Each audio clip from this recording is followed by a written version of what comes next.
Salut tout le monde, on se retrouve pour un update lecture de mi-juillet, fin août, ou même début septembre. Donc on est parti parce qu'il y en a quand même pas mal, vous vous doutez, sur presque 2 mois là. J'ai eu des petites lectures plutôt sympas en plus.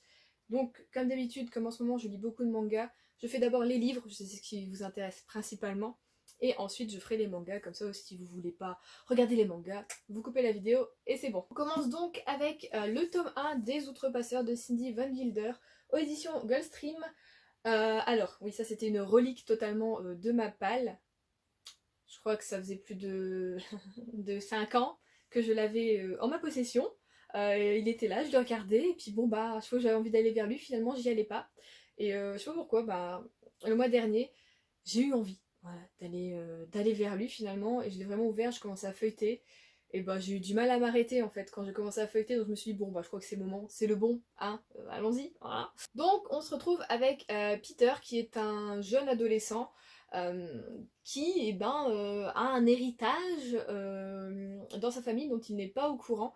Et bon bah un petit peu voilà, à brûle pour point, ça va lui arriver sur la tronche et il n'aura pas le choix. Et donc on va suivre voilà son plus l'histoire de ses ancêtres à travers son initiation à lui. Et du coup ses ancêtres ce sont les outrepasseurs et j'ai trouvé ça hyper intéressant en fait, hyper bien fait, même si on n'est pas beaucoup avec Peter, franchement, on est beaucoup plus avec ses ancêtres, et ben j'ai aimé en fait à chaque fois quand j'étais avec eux.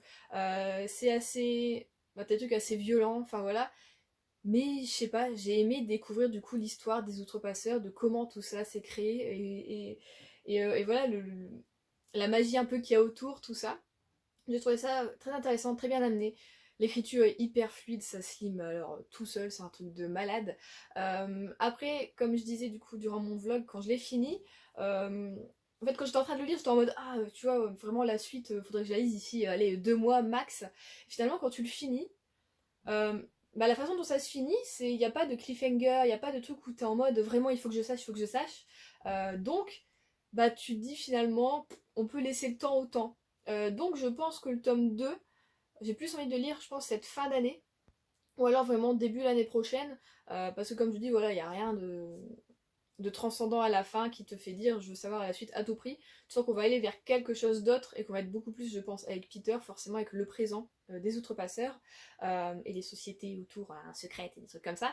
Mais voilà, en tout cas, j'ai beaucoup aimé et je comprends rien qu'en lisant, voilà, en tout cas ce premier tome, l'engouement qu'il y a eu autour de cette série quand elle est sortie, je sais qu'on la voyait passer presque chez toutes les booktubeuses, en tout cas que moi je connaissais, que je regardais, je l'ai vu passer avant chez tout le monde, bon presque en même temps on va dire, puisqu'il y en avait une qui l'avait aimé, donc forcément elle conseillait aux autres, et ben voilà quoi, ça tournait. Mais voilà, je comprends effectivement maintenant du coup l'engouement vraiment autour de cette série, et j'ai quand même hâte du coup de voir ce que va donner voilà, le tome 2 et l'évolution de Peter, et voir si ça va être un personnage qui va finalement me plaire ou pas, parce que là comme on l'a pas beaucoup eu, ben, je sais pas trop. Avec lui, voilà, on sait pas encore, mais je pense que ça peut être un personnage assez complexe à voir. Je pense qu'il va donner du fil à retordre autour de lui, autour de la communauté voilà, des outrepasseurs. Donc voilà, on va voir ce que ça va donner avec lui. Alors ensuite, il n'y a pas d'ordre du tout parce que je sais plus dans quel ordre j'ai lu quoi, puisque de toute façon entre deux j'ai lu des mangas, donc bon, vous savez quoi. Donc j'ai lu Nous les menteurs de E. Lockhart et c'était chez Gallimard Jeunesse, également une relique de ma palle. Je crois que c'était vraiment juillet, le mois où j'ai voulu sortir des vieux trucs quoi. Celui-ci il a peut-être fait aussi début août si je me trompe pas. Bon je sais plus, on s'en fout, ouais. Alors Nous les menteurs, pareil, quand c'est sorti, ça a fait une petite bombe, une bobinette on va dire, sur Insta, sur Booktube, et à chaque fois les gens étaient genre ce livre est trop bien, vraiment, t'es étonné, c'est choquant, tout ça, Niana. Et du coup, je m'attendais pas trop à ce que j'ai lu, en tout cas, à la plupart du temps du bouquin, il se passe pas forcément grand chose. Nous sommes donc avec Cadence qui fait partie de la famille Sinclair, qui est une famille très renommée en fait aux États-Unis. Voilà, le grand-père a réussi à faire, le grand-père, l'arrière-grand-père, tout ça, ont réussi à faire voilà du business et à faire voilà procréer tout ça. Et donc voilà, les Sinclair sont connus pour avoir de l'argent, pour être des gens voilà un peu voilà, je sais pas de la haute société tout ça. Et le grand-père possède donc une île privée. Et chaque été, Cadence va retrouver ses cousins sur cette île qu'a son grand-père. Et voilà, en fait, on va les retrouver un peu chaque été, jusqu'à un été où il va se passer quelque chose. Cadence va avoir totalement un flou, mais total, c'est-à-dire qu'elle se souvient plus de rien, vraiment trou noir, et personne ne veut lui dire ce qui s'est passé. Donc elle va essayer de creuser tout ça tout au long du bouquin, mais ça creuse, mais tu sens que tu vois, sans trop chercher. Pour ça j'étais en mode, bah je comprends pas l'engouement du bouquin, oui, mais enfin bon, ouais, j'aime bien les personnages, mais en même temps, des fois je trouvais qu'ils réagissaient autour d'elle, genre ses cousins et cousines, bizarrement, je trouvais pas ça naturel, je trouvais pas ça honnête, je trouvais pas ça bien leur réaction, comment elle lui parlait, tout ça. En même temps, je me disais aussi des fois, Cadence, bah elle abuse aussi, tu vois. Et en fait, t'étais là, t'assistais au truc, mais tu comprenais pas totalement. Tu voyais qu'il y avait quelque chose qui était sous-jacent, mais on te disait pas quoi, tu savais pas quoi. Jusqu'au moment où tu sais, voilà, tu apprends ce qui s'est réellement passé, et là, effectivement, dans ta tête, ça fait et tu te dis, waouh, ok, d'accord. Et là, je comprends, encore une fois, je comprends l'engouement qu'il y a eu autour de ce bouquin, vraiment.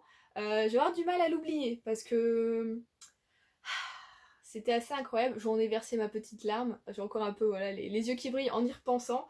Non, vraiment, c'était un bouquin qui m'a laissé sur le cul, vraiment.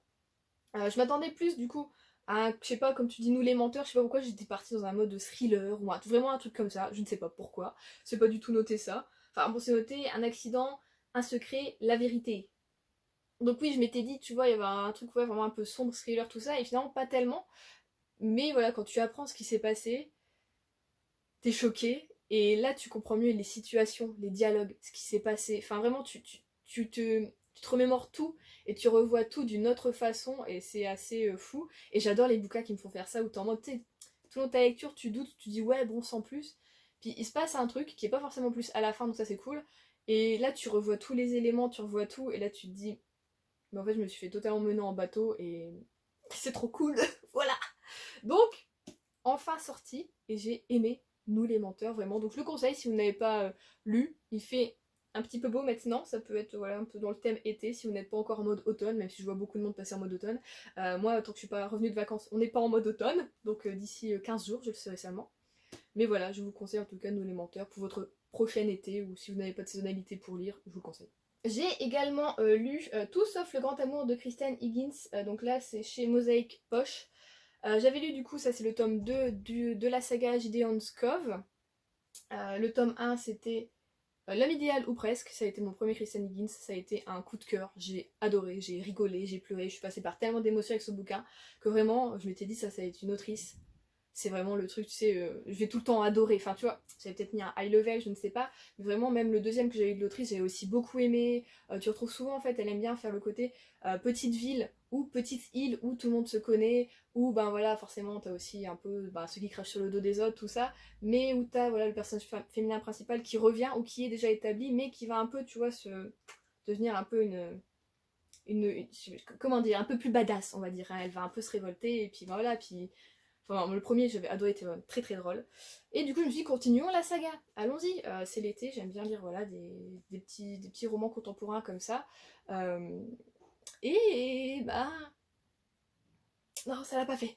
Ça l'a pas fait du tout. Ça l'a pas fait avec le personnage principal, qui est donc Lucie. Ça l'a pas fait avec comment dire, les habitants de la ville. Ça l'a pas fait avec l'ambiance. Ça l'a pas fait avec le sujet. Ça l'a pas fait avec la romance. Il y a qu'un personnage masculin qui m'a plu. Et c'est tout. Et je trouvais qu'en fait, ce personnage masculin était pas assez quand même affirmé. Et je trouve qu'on le rabaissait. Mais enfin, Lucie le rabaisse tellement de fois. Comment elle se comporte avec lui, j'ai pas aimé en fait. Donc lui, je l'ai aimé. Mais le comportement des gens avec, et surtout de Lucie avec lui, j'ai pas aimé. Donc, franchement. Comme quoi, tu vois, tu te dis, bah, waouh, cette autrice, je vais trop kiffer, nanana. Et ben, ça dépend en fait tout le temps. Tu peux pas dire vraiment juste, j'aime tous les romans de tel auteur ou de telle autrice. C'est pas possible. Voilà. Bah, de toute façon, je l'avais déjà vécu avec Jenny Colgan, hein, voilà. Mais bon, là, je sais pas, je m'étais dit vraiment, c'est une autrice que j'aime ces personnages à chaque fois, vous voyez. Et bon, bah là, franchement, non. Et bon, bah, le sujet est un peu, on va dire, plombant. Puisque Lucie a perdu son mari il y a de ça pas mal d'années, mais elle s'en remet vraiment pas. Mais là, elle souhaite trouver un homme, mais non pas pour trouver l'amour, pour revivre l'amour comme elle l'a vécu, ou à 50% de comment elle l'a vécu, parce que forcément tu peux pas revivre un amour comme ça, c'est ton premier amour, enfin voilà, c'est... Voilà. Et Et en fait, non, c'est pas pour trouver l'amour qu'elle veut un homme, c'est pour faire une famille et avoir des enfants. Seulement juste pour trouver un mari et faire des gosses, c'est tout. C'est tout ce qu'elle veut. Et j'ai trouvé ça tellement, mais tellement nul, excusez-moi. Enfin, je veux dire, si tu veux vraiment un enfant, je sais pas, au pire, bah je sais pas, tu passes par la science, plutôt que de prendre un homme que tu n'aimeras pas et de procréer avec, et tu dis, bah pauvre gosse, quoi, il y aura des parents qui s'aiment pas, enfin, je sais pas, moi j'ai pensé à tout ce qu'il y avait autour, je me dis, autant être une mère célibataire, une mère seule, plutôt que de se marier pour faire des enfants et bah voilà, quoi, avoir une vie finalement, bah nulle, et nulle pour ton entourage aussi, finalement, nulle pour la famille, enfin voilà. Donc j'ai pas aimé. On l'a compris? Je n'ai pas aimé. Du coup, je peux pas du tout vous le conseiller. Je vous conseille le tome 1 à coup sûr. Et le pire, c'est que ça se passe même pas dans la même ville, dans le même endroit que le tome 1. Donc, je sais pas pourquoi ils ont appelé. Ils en ont fait une série, et je pense que c'est pas du tout une série. Je pense que c'est les maisons d'édition, que ce soit juste françaises ou peut-être américaines aussi, qui en ont fait une série. Alors, je crois que franchement, c'en est pas une. Pour moi, franchement, c'en est pas une. Ça se passe dans le Maine, mais c'est tout à chaque fois, quoi. Donc voilà, déception. Et je vous cache pas, et bah que du coup j'ai un peu peur de lire le prochain Christian Higgins. Ça fait douter un petit peu, vous voyez, de l'autrice. Ça va faire comme Ginny Colgan, hein, ça fait plus d'1 an que j'en ai pas lu parce que une saison au bord de l'eau j'avais détesté. Mais bon, là j'en ai racheté un, donc on a espoir, je vais bientôt le lire. Euh, et bon bah celui-ci, je pense que je vais attendre du coup l'année prochaine pour en relire un. Voilà, comme ça j'aurai pas trop d'attentes comme j'en avais eu avec celui-ci et que ces attentes n'ont pas du tout été comblées. Bon, voilà. C'est comme ça. Ça passe ou ça casse. Hein. On peut pas tout aimer. Hein. C'est normal. Et ensuite, j'ai lu un Virginie Grimaldi, donc Le parfum du bonheur est plus fort sous la pluie. Et là, c'est édition Le livre de poche. Donc j'avais lu ça en lecture commune avec Moodstock, qui l'a dévoré en 2 jours. Et moi en 5 jours, un petit peu moins d'une semaine, je crois. Voilà.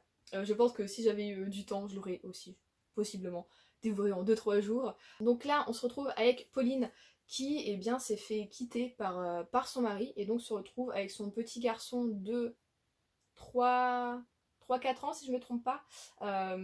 Et ben elle va retourner vivre chez ses parents parce que voilà quoi. Mais elle a toujours espoir parce qu'elle aime toujours son homme.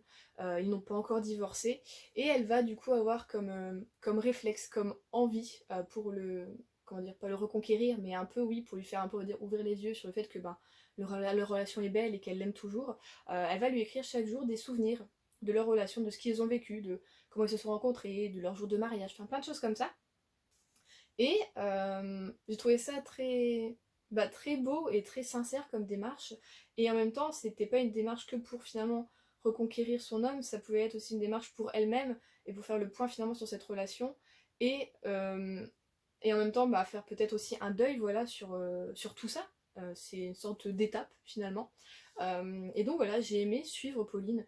J'ai aimé sa famille qui est totalement folle dingue, mais c'est ce que j'aime. J'adore les familles comme ça, totalement déjantées, mais en même temps qui ont forcément leur part également de secret. Donc ça, ce que j'aime aussi avec les Virginie Grimaldi, c'est que t'as ton personnage principal, mais tu sais que ce qui miroite autour, il va y avoir aussi des petits trucs à chercher et des petites révélations. Et donc ça, j'aime bien que vraiment tout soit construit autour. T'as pas juste je fais ça et puis le reste on verra, il y aura pas de réponse ou quoi. Non, vraiment, t'as toujours une réponse.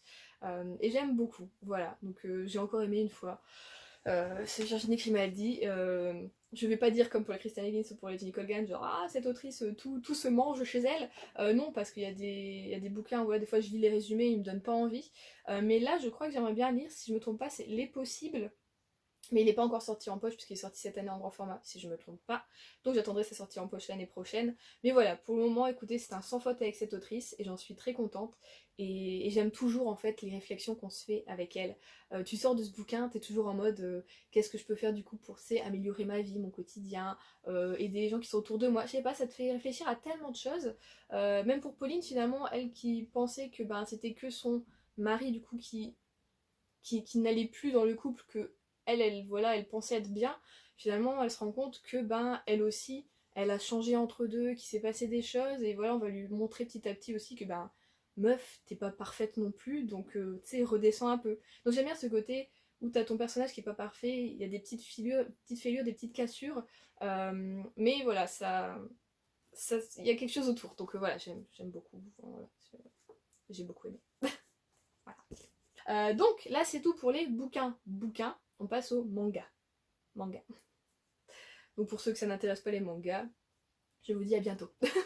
Alors pareil, il n'y a pas d'ordre de lecture, je ne sais plus ce que j'ai lu quand j'ai lu, hein, voilà. Mais j'ai lu. Si vous me suivez sur Instagram, vous le savez, voilà, j'ai fait une très belle petite photo, plusieurs photos, un petit article, voilà, sur Minuscule, qui est vraiment le manga du moment pour moi, je le surkiffe. J'ai donc lu le tome 3 et 4, et c'est de Takuto Kashiki, et c'est aux éditions Komiku, oui c'est ça. Et regarde, juste, tu regardes les couvertures, tu sais déjà que ça va être mignon, que ça va être vraiment chouette. Les couleurs trop mignonnes, et enfin voilà, j'adore cette série, c'est un truc de malade. Et je trouve que j'en parle autour de moi, les gens sont en mode ah oui, ou alors s'ils l'ont lu, c'est genre mais ouais, trop, c'est genre le truc hyper doudou, hyper. Mais je vous jure, ce truc c'est un bonbon, c'est fou quoi. T'as juste à te poser et t'es bien pendant le moment où tu lis, c'est génial, c'est tellement de réconfort, tellement de convivialité, d'amitié, d'amour, de sincérité, ils se prennent pas la tête, je veux dire, c'est de l'entraide, c'est fou, tu te dis mais si notre monde. Si les gens étaient vraiment comme ça, mais putain, mais on serait tous heureux. C'est un truc de malade. Il n'y aurait plus de dépression, il n'y aurait plus de gens à se crier dessus, à se klaxonner en voiture. Hey oh non, non, on serait tous trop bien. Faut que tout le monde dise minuscule et se dise moi aussi je vais aider mon voisin sans rien attendre en retour, tu vois. J'idéalise, là on est dans le monde des bisounours un petit peu, ou dans le monde de minuscule. Mais enfin bon, voilà, si vous voulez un manga comme ça un peu réconfortant, doudou, et où il y a beaucoup de comment dire, de choses faites avec les mains et de cuisine. Voilà, c'est vraiment. Allez-y, je saurais pas quoi vous dire d'autre à part que vraiment ce manga est un coup de cœur et à chaque fois que je sais que je vais en lire un, ça me met bien. Des fois, juste regarder même les couvertures, je suis ouais, ça va mieux, tu vois. Et donc là, j'ai le tome 5 qui m'attend et j'ai hâte, j'ai hâte.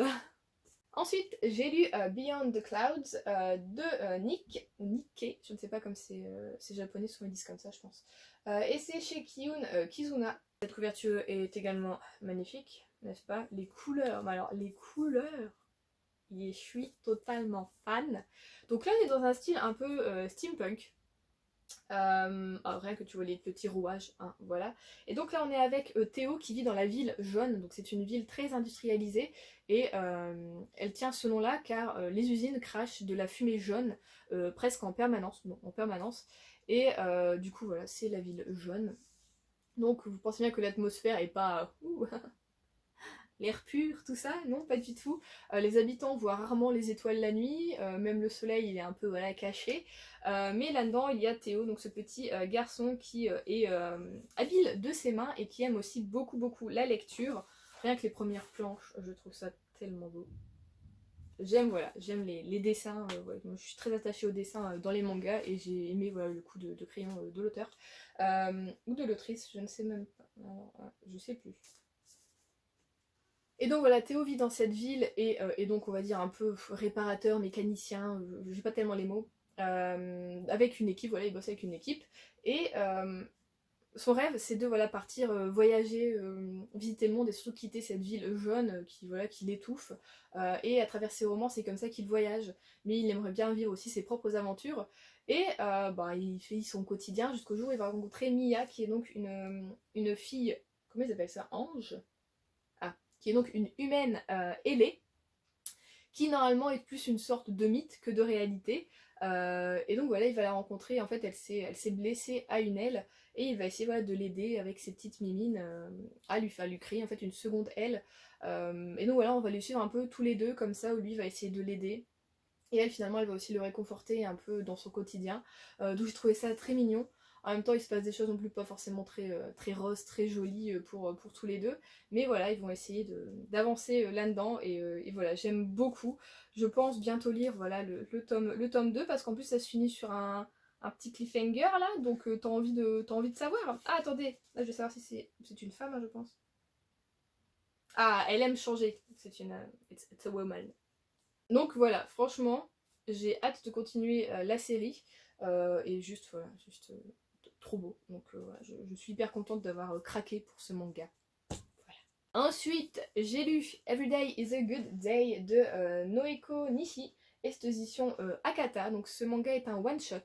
C'est bon de le souligner parce que des fois, les séries, on en a un peu par-dessus la tête, voilà, des one-shots ça fait du bien de temps en temps. Et donc là on se trouve avec Toki, qui est donc ce personnage, qui va devoir s'occuper de son neveu, qui est donc ce personnage, qui est donc Asahi, parce que en fait les parents de Asahi sont décédés il y a de ça 1 an dans un accident de voiture, donc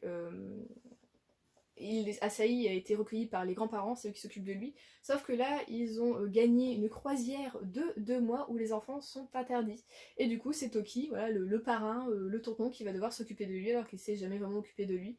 Surtout que Asahi est un garçon un peu renfermé, puisque depuis le décès de ses parents, en fait, il parle plus du tout. Et donc voilà, c'est un garçon qu'on trouve très expressif, surtout au niveau du regard. Et j'ai aimé du coup les dessins du petit garçon. Je trouvais ça très beau, très touchant de le voir s'exprimer, autre qu'avec la parole. Tu vois qu'il y a tellement en fait d'autres moyens d'expression que de suite, tu vois, parler, crier, ou enfin voilà. Et du coup, Toki va être aidé par Shihiro, qui est donc un ami d'enfance qu'il va retrouver. Et voilà, il va se créer une relation entre ces 3 personnages, et que j'ai trouvé ça tellement beau, pareil, cette entraide, sans rien attendre vraiment en retour, de suivre leur quotidien à tous les 3. Enfin, je trouvais ça tellement beau, tellement mignon, c'était vraiment adorable.